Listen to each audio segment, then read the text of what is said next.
She had to pull herself together. It was her job to support Braindead, not make him sad. Not today. Today had to go well for him. She was his acting mum, so she had to make sure he didn't screw it up.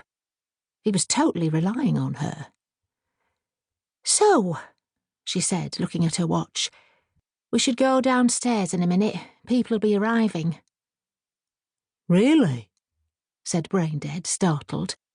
"It can't be that time already. I'm not ready." "What do you mean, not ready?"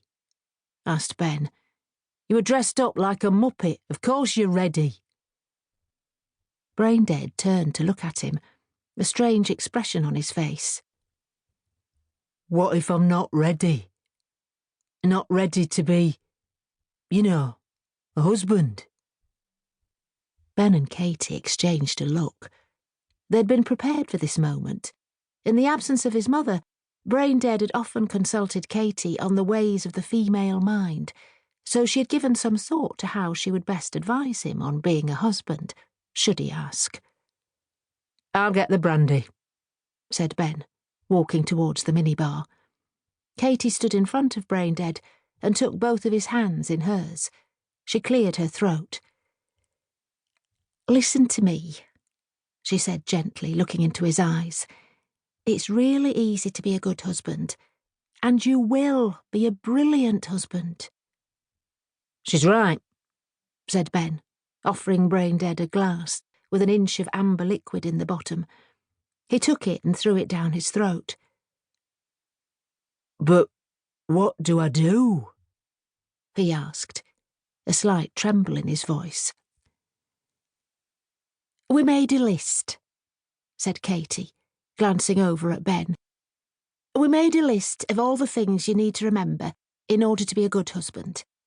We thought you might find it useful." "Of course," cried Braindead, looking instantly relieved. "A list!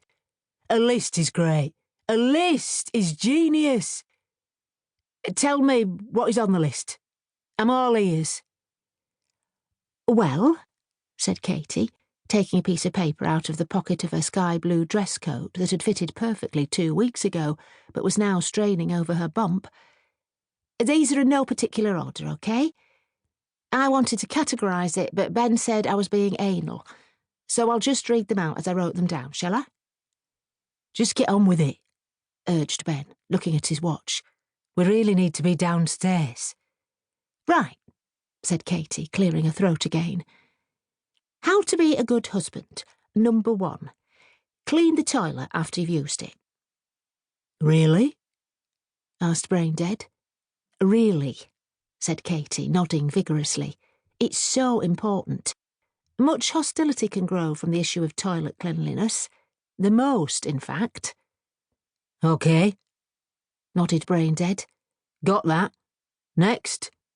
"Wash," answered Katy. "Keep yourself clean." "Well, I'm pretty good at that," he answered. "You are not," replied Katy and Ben in unison. "Do you shower as soon as you get back from football?" asked Katy.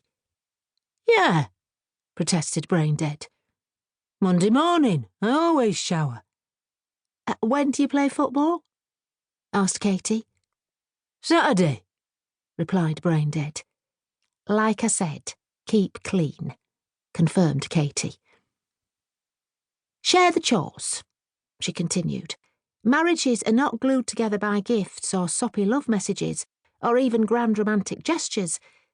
They are glued together by agreements on waste disposal and dishwasher duties." "OK, if you say so. Understood," said Braindead. "I can do all that." "Good, that's the basics. Now listen closely to the following, because these are the tough ones. You must understand that neither of you is perfect. You will both screw up many times, and so to be a good husband and to protect your marriage, you have to learn to forgive and forget."